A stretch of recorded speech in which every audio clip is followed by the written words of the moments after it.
So మీరు జీవిత కాలానికి సరిపడా క్రియేటివ్ ప్రాజెక్ట్స్ అన్ని అలా అలా అలా కుమ్మేసేలా పెట్టేశారు. పెట్టేసుకున్న. ఎంత గ్రేట్ సార్. అంటే బట్ మీరు మీ గ్యాప్‌లో మీరు జస్టిఫై చేశారు కదా! ఎంత గ్యాప్ వచ్చింది సార్? ఇప్పుడు లాస్ట్ ఫిల్మ్‌కి ఇప్పటికి ఆల్మోస్ట్ మినిమమ్ ఒక 20 ఇయర్స్ గ్యాప్ ఉంటుందండి. 15 ఇయర్స్, 20 ఇయర్స్ గ్యాప్. పెళ్ళాం ఊరెళ్తే తర్వాత నాకు పెద్దగా హిట్స్ ఏమి కానీ లేవు. అంత కాదు సార్. అంత ఒక వెలుగు వెలిగిన మీరు హ్మ్. మధ్యలో ఇంత గ్యాప్ వచ్చేసినప్పుడు ఎక్కడైనా మీరు డిస్టర్బ్ అయ్యారా? అసలు అవ్వలేదండి. అంటే ఇంత అందరూ నేను తీసేస్తున్నారు. డిస్టర్బ్ అవ్వలేదు. కానీ మిగతా వాళ్ళు డిస్టర్బ్ అయ్యారు. అవునా? అంటే బికాస్ ఆఫ్ అంటే ఎందుకనంటే ఈడికేంటి ఇట్లా చాలొద్దు అనుకున్న వాళ్ళు డిస్టర్బ్ అయ్యారు. వీడితో మళ్ళీ మన సినిమా చేయాలి ఇప్పుడు వీటితోటి డిస్టర్బ్ అయ్యారు. వీళ్ళందరూ డిస్టర్బెన్స్ నేను హ్యాపీగా చూస్తూ ఈరోజు ఉన్నానండి. ఆడియన్స్ దయ వల్ల. How do you feel sir ఓవరాల్‌గా సినిమా పరిశ్రమకి మీరు ఎక్కడ భీమవరంలో కదా సార్ మీరు చదువుకున్నది? భీమవరంలో చదువుకున్నారు. ఫీవర్లో చదివానండి. మాస్టర్ ఆఫ్ కామర్స్ చదివాను. తర్వాత diploma in business management in మెడ్రాస్లో చేశానండి. అంటే క్వాలిఫికేషన్ వేరు. ఇందులోకి వచ్చారు పరిశ్రమలోకి. ఏమనిపిస్తుంది సార్ ఓవరాల్‌గా మీ life if you look back and see? నాకు చిన్నప్పటి నుంచి నాకు తెలుసో తెలియకో మొత్తం మీద నాకు సినిమా అంటే ఒక ఇష్టం. ఇష్టం కన్నా పై పదం అండి పిచ్చి. ఆ పిచ్చితోటి ఇక్కడికి వచ్చానండి. ఆ పిచ్చి కోసమే ప్రతి క్షణం ప్రయత్నం చేశాను. తర్వాత దెబ్బలు కూడా తిన్నానండి. చాలా దెబ్బలు దెబ్బలు తిన్నారు సార్? తిన్నాను. దెబ్బలు తిన్నాను. ఎలా సార్? ఆఖరికి పప్పలు వండుకునే స్థితికి కూడా వెళ్ళిపోయానండి. అంటే ఎవరు సార్? పప్పలు వండుకునే స్థితికి అంటే కాజాలు ఇవన్నీ చేసుకుని గడిపితేనే తప్ప జరిగిన ఎంకామ్ చదువుకున్న తర్వాత అయ్యో! అది కూడా చేశానండి. కానీ ఆ రోజున కూడా నేనేమి ఎదగబోయేటటువంటి నన్ను నేనే చూసుకున్నాను తప్ప అయ్యో జరుగుతున్నది మాత్రం నేను చూసుకోలేదు. ఆ సిచ్యువేషన్ అసలు ఎలా ఎలా వచ్చింది? ఎందుకు వచ్చింది సార్?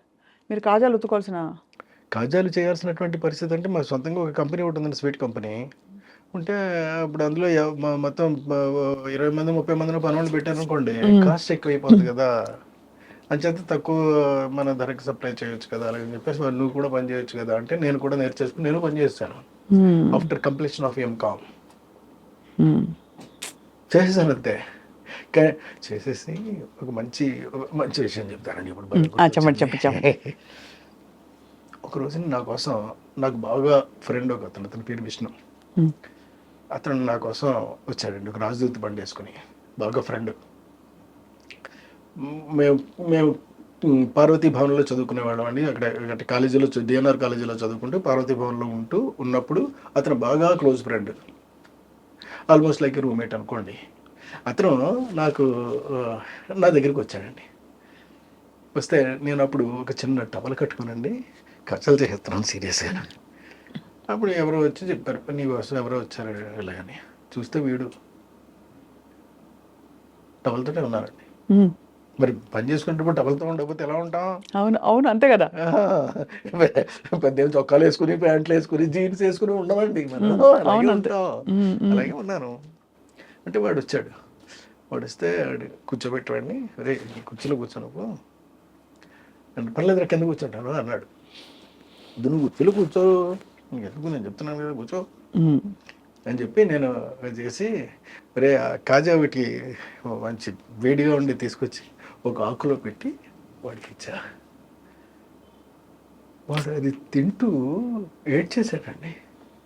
అయ్యా లిటరల్గా ఏంట్రా ఇది నువ్వు ఈ పరిస్థితి నీకు అలాగని ఫీల్ అవ్వద్దురా నువ్వు తిను హ్యాపీగా తిను అంటే అది తినలేదండి. వదిలేసేసి లేచి వెళ్ళిపోయాడు. వెళ్ళిపోయినాడు బండి వేసుకుని వెళ్ళిపోయాడు అంతే. అంటే అన్ని రకాలు మనం చూస్తాం. ఇవన్నీ కూడా మనకి జీవితంలో ఎదురవుతూ ఉంటాయండి. అవును సార్. అదే తప్పదు అవన్నీనండి. అలాంటిది చూసి కూడా మనం నిలబడి ధైర్యంగా రేపు రాబోతున్నటువంటి రోజు మనది ఇది కాదు, మనది ఇంకోటి ఏదో, అది ఏంటో ఇప్పుడు మనకు తెలియదు అని నమ్మకం ఉండేది అప్పటికే. ఉండేదండి. ఆ క్షణం కూడా ఉండేది.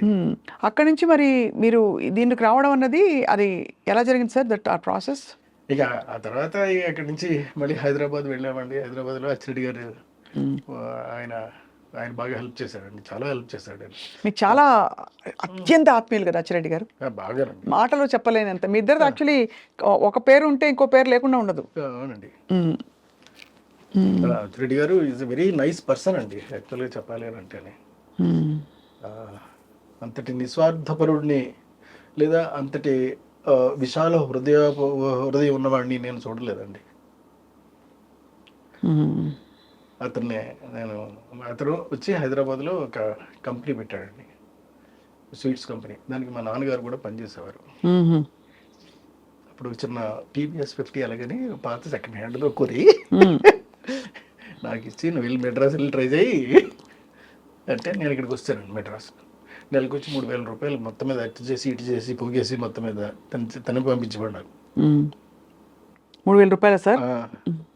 ఆ 3,000 రూపాయలతోటి నేను తిరుగుతూ ఉండేవాడిని అండి. ఏదో రకంగా మొత్తం మీద మనం వేషాలు సంపాదించాలి అని వేషాల కోసం నానా ట్రైలు చేశానండి. నా వాళ్ళ జంజాల గారిని కలిశాను, దాసరి నారాయణరావు గారిని కలిశాను. అప్పట్లో ఎవరు వేరే ఏదో చిన్న ఆటలలో ఏదో చిన్న వేషాలు ఏవో వేశారండి. బట్ అవి ఏమీ ఉపయోగపడవండి అవి. సో ఇలాగా ఒక జీవితం అయిపోయిందండి. అయిపోయిన తర్వాత ఇలా లాభం లేదురా, మనమే ఏదైనా ఆలోచిద్దాం అలాగని చెప్పేసి అప్పుడు జాగ్రత్తగా మేము ఒక వీడియో బిజినెస్ చేసేవాళ్ళం. చిన్న వీడియో బిజినెస్ అండి. వీడియోలో బాగా డబ్బులు వచ్చేవి. ఎందుకంటే అప్పట్లో ఏముంది మాయాబజార్ లాంటి సినిమా ఇది కొన్నాం. మరి అది ఇప్పుడు ఇవాళ ఎన్ని లక్షలు ఎన్ని కోట్లు చెప్పలేము. అంటే ఇలాంటివన్నీ కూడా చేసుకుంటూ వెళ్ళిపోయామండి ఎక్కడికక్కడ మీరు. అంటే కాకపోతే అప్పుడు ఒక రకంగా మా అచ్చిరెడ్డి గారు నేర్పిందే మీకు చెప్తానండి. ఎప్పుడైనా సరే ఎక్కడైనా సరే సోమవారం ఇద్దాము అనుకున్నాం అనుకో, వాళ్ళకి బుధవారం అని చెప్పు, ఇది ఒక్కటి పాటించు నువ్వు. నేనేమో శనివారమే పంపిస్తాను ఇక్కడి నుంచి డబ్బులు నీకు అని చెప్పేవారు ఆయన. నేను అలాగే చేసేవాడిని అండి. సోమవారం శనివారం నాడు వచ్చేసేది నాకు. వచ్చేస్తే వాళ్ళకి ఆదివారం నాడు ఫోన్ చేసి ఏమంటే మీకు ఇవాళ అంటే సండే అనుకోండి, మీకేమీ అభ్యంతరం లేదు కదా, డబ్బులు యాక్చువల్గా మీకు బుధవారం ఇస్తా అన్నాను, ఇవాళ రెడీ అయిపోయినాయి అండి. అలాగని చూడండి అది ఎంత అందంగా ఉంటుందో. వాడు షాక్ అయిపోయాడండి. ఏంటగా ఇప్పుడు బుధవారం నాడు ఇస్తా అన్నావు కదా, నువ్వు ముందు ఇచ్చేస్తావేంటి? అలాగని మీరు తీసేసుకోండి సార్. అది నాకు చాలా పెద్ద అడ్వాంటేజ్. మంచి బంధాలు ఏర్పడతాయి, క్రెడిటబిలిటీ బాగా పెరిగింది. Credibility correct sir. ఈ క్రెడిటబిలిటీ తోటే అప్పుడు సినిమా స్టార్ట్ చేసామండి. కొబ్బరి బండం స్టార్ట్ చేసినప్పుడు ఈ క్రెడిటబిలిటీ హెల్ప్ అయ్యి ఒక 90 పైసా మేమేం పెట్టుకోలేదు. కాకపోతే దాని మీద వచ్చినటువంటి లాభాలు మాత్రం బాగా వచ్చాయండి. వచ్చిన లాభాలు మొత్తం అన్నీ కూడా నా ప్రమోషన్ కోసం ఖర్చు పెట్టేసాను. డైరెక్టర్గా ఎస్వి కృష్ణారెడ్డి అలాగని చెప్పేసండి. ఆ తర్వాత సినిమా మాయలోడు. మాయలోడు అప్పుడు ఇక డైరెక్టర్ అయ్యానండి. సో ఒక పక్క నుంచి మ్యూజిక్ నాకు హెల్ప్ అయింది బాగాను, ఇంకో పక్క నుంచి కథలు, ఇంకో పక్క నుంచి స్క్రీన్ ప్లే, మ్యూజిక్, పైగా ఒక దివాకర్ బాబు గారు అన్ని రకాలుగాను హెల్ప్ అవుతూ నేను మంచి సినిమాలు చేయగలిగాను. ఇప్పుడు దివాకర్ బాబు గారు మళ్ళీ రాస్తున్నారా సార్ మీకు, లేక ఈసారి మీరే రాసుకుంటున్నారు మాటలు? ఈసారి నేనే రాస్తున్నాను కదా అండి. అదే కారణం ఏంటి సార్? అంటే అఫ్కోర్స్ మీరు రాయకూడదని కాదు, కానీ అంటే దానికి చాలా కారణాలు ఉంటాయండి. డబ్బు అంటే ఇప్పుడు ఆయన కనీసం ఒక 1,00,000-2 లక్షలు డబ్బులు అడ్వాన్స్ ఇవ్వాలి కదా. అవును. నా వల్ల నా దగ్గర ఏది. మరి ఎలా తీస్తారు సార్ సాహసించి అంత పెద్ద సినిమా? చేస్తాను, ఇప్పుడు చేయగలను, చేస్తా. ఎప్పుడు కూడా క్రెడిటబిలిటీ అనేటటువంటిది పాడు చేసుకోకపోతేనండి మనిషి ఏమైనా సాధించగలుగుతాడు సార్, నాకు తెలుసున్నంత వరకునండి. అది మాత్రం పాడు చేసుకోకూడదు. అది ఒక్కటి నిలబెట్టుకుంటే చాలండి, మనిషి ఎప్పుడు హీరోలాగా ఉంటాడు. నేను ఇప్పుడు చేస్తానండి, నేను అది రాసి అప్పుడే 3-4 ఏళ్ళు 5 ఏళ్ళు అయింది. అవతల మా అల్లుడు గారు ఉన్నారండి, మా పెద్దమ్మాయి హస్బెండ్, పేరు రాఘవరెడ్డి. వాళ్ళకి ఒక పెద్ద బిజినెస్ ఉందండి అక్కడ. సో అంటే మొత్తం చుట్టూ మొత్తం అందరూ కూడా నా మంచి కోరుకునే వాళ్ళు ఉన్నారండి. అవును, మీకేమో ఐడియాలు ఉన్నాయి, మేరే పాస్ ఐడియా హే అంతే. అజంత చేయటమేనండి సార్. కొన్ని గొప్ప సినిమాలు హిందీలో రీమేక్ అయినప్పుడు ఎందుకు మీరు డైరెక్ట్ చేయలేదు? అంటే శుభలగ్నం కూడా ఒకటి. శుభలగ్నం వచ్చినప్పుడు నేను అంటే నాకు అప్పుడు డేట్లు కొంచెం టఫ్గా అనిపించినాయి అండి. అంత బిజీగా ఉండేవారు అప్పుడు. చాలా బిజీగా ఉండేవాడిని అండి అప్పుడు. అనిల్ కపూర్ గారు అడిగారు నన్ను, శ్రీదేవి హీరోయిన్ అండి. జుదయ్యా సార్? జుదయ్ జుదయ్ కోసం ఆయన అడిగారు. అది శుభలగ్నమే చేశారు వాళ్ళు. అడిగినప్పుడు నేను చేయలేదు. తర్వాత నో ఎంట్రీ వచ్చింది. ఆ తర్వాత మళ్ళీ ఇంకొక సినిమా ఏదో అజయ్ దేవగన్ చేశాడండి ఇంకోటి, హౌస్ఫుల్ అలాగని. మొత్తం సినిమాలన్నీ కూడా రీమేక్ అక్కడ కూడా సెన్సేషనల్ హిట్స్ అయినాయి అండి. అన్ని హిట్స్, పెద్ద హిట్స్ అండి చాలా సార్. అదే కదా, అందుకే అంత ఆత్మ ఉండే కథలు, అంత ఆత్మ ఉండే సినిమాలు ఒక్కసారిగా కృష్ణారెడ్డి గారు అండ్ ఆ జానర్ ఆఫ్ సినిమాలు మాయమైపోయాయి. ఇప్పుడు మళ్ళీ మీరు రావడం చాలా మాది ఆనందం. బికాస్ మంచి కామెడీ ఉంటుంది, టైమింగ్ ఉంటుంది, ఒక ఆత్మ కథ ఉంటుంది అందులో అని వెయిటింగ్ సార్. ఈ ద నాలెడ్జ్ కోసం. చైనీస్ విలేనా సార్? అక్కడికి వెళ్ళి పట్టుకొచ్చారా? ఇక్కడే ఉంటారు ఆయన?